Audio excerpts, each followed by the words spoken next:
ऐसे में पूजा पाठ, कर्म और सामाजिकता में आपसी सामंजस्य कैसे, किसको प्रधानता दें? कर्म को दें, पूजा पाठ को दें या सामाजिकता? नहीं, समाज को दे। पूजा पाठ समाज की, एकांतिक पूजा पाठ कम समय और समाज में अधिक समय, जिससे हमारा समाज ज्ञान से विकसित हो।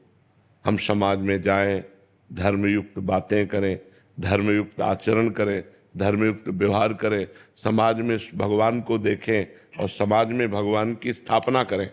ये हमें कार्य करना चाहिए। एकांत में कुछ समय भजन साधन कर लें, फिर अधिक समय हम समाज में दें। किसी के निमंत्रण में भी गए तो हम ऐसे आचरणों से युक्त रहें। अब जैसे किसी पार्टी में गए, आसपास लोग शराब पी रहे हैं, गलत आचरण कर रहे हैं, आप बिल्कुल नहीं कर रहे हैं, तो आपका एक अलग प्रभाव होना चाहिए, आपका एक धार्मिक स्वरूप होना चाहिए। परंतु ऐसे स्थान पे जाने की इच्छा नहीं हो। पर जाना पड़ेगा, समाज का स्वरूप है। हर तरह के व्यक्ति से मिले और अपने ऊपर कोई फर्क न पड़े और अपना फर्क डाल दे, वही साधु है, वही महात्मा है, वही सच्चा धर्मात्मा है। जो अपना प्रभाव डाल दे, अपने प्रभाव से प्रभावित कर दे, वही महात्मा है, वही धर्मात्मा है। तो आप धर्मात्मा बनिए और चलते फिरते नाम जप कीजिए। नाम जप सबसे बड़ी साधना है। उठते बैठते चलते फिरते नाम जप कर रहे हैं और समय समय पर जहाँ जैसा निमंत्रण हुआ वहाँ पहुँच गए, जहाँ जैसी सभा में पहुँचना है वहाँ पहुँचे, और धर्मयुक्त आचरण, धर्मयुक्त वार्ता, तो आपका एक प्रभाव रहेगा। मंदिर की सेवा कम हो जाती है उससे थोड़ा। कौन सी सेवा? मंदिर में प्रभु की सेवा। तो प्रभु सब इन मंदिरों में भी तो बैठे हैं ना।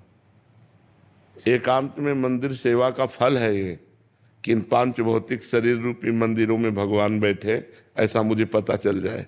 सिय राम में सब जग जानी, करो प्रणाम जोर जुग पानी। सब में भगवान बैठे।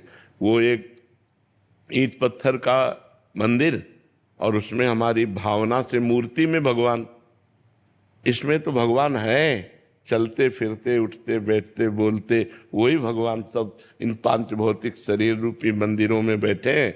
ये हमें ज्ञान हो जाए, सच्चा ज्ञान यही है। हमारी एकांतिक मंदिर की पूजा का फल है कि समाज में हम भगवान का दर्शन करने लगे, सब शरीरों में हम भगवान का दर्शन करने लगे। वासुदेवा सर्वमिति सा महात्मा सुदुर्लभा, सब जगह भगवान श्री कृष्ण है, ऐसा अनुभव होना उत्तम महात्मा का लक्षण है। रिद्धिमा मेहरा जी दिल्ली से। राधे राधे राधे महाराज जी। महाराज जी, सुना है जब टाइम आता है तो गुरु अपने आप आपको ढूंढ लेते हैं, पर मैं महाराज जी किसी प्रवचन सत्संग आदि में जाती नहीं हूँ तो ऐसा नहीं है, ऐसा नहीं है। वो अधिकारी शिष्य का जो तपस्या जितेंद्रियता से परायण है और भजन परायण, रात दिन भजन में डूबा हुआ है, अब उसको गुरु की खोज नहीं करनी। गुरु उसको पकड़ लेगा, गुरु उसको बुला लेगा, गुरु उसको खींच लेगा। साधारण के लिए ये नियम नहीं है। वो किसी तपस्वी, जितेंद्री, भजनानंदी या आर्त भाव से भगवान से प्रार्थना की कि मैं कहाँ खोजूं, मेरे को तो पता नहीं, आप गुरु रूप से मुझे मिल जाओ, ऐसी आराधना की तो भगवान उससे पकड़ लेंगे, गुरु रूप में आकर उससे स्वीकार कर लेंगे।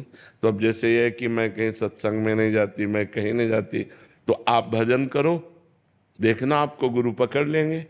या तो आपको गुरु के पास पहुंचा दिया जाएगा या गुरु आपके पास पहुंच जाएंगे। पर भजन करो, नाम जप करो, तभी ऐसा संभव हो सकता है। संजीव कुमार जी लुधियाना से। राधे राधे। राधे राधे महाराज जी। महाराज जी, आप कहते हैं कि हमारा शरीर जन्म से पहले ही किए गए प्रारब्ध कर्मों से बना है, जिसको हर इंसान को भुगतना पड़ता है, जो कि भक्ति से कम तो होते हैं पर नष्ट नहीं हो सकते। परंतु महाराज जी, भक्ति से हमारे जन्मों जन्मों के क्रियामान कर्म खत्म किए जा सकते हैं। हालांकि क्रियमाण समझो, क्रियमाण कहते हैं जो अब हम कर रहे हैं, संचित कहते हैं जो जमा है, प्रारब्ध कहते हैं जो हम भोग रहे हैं।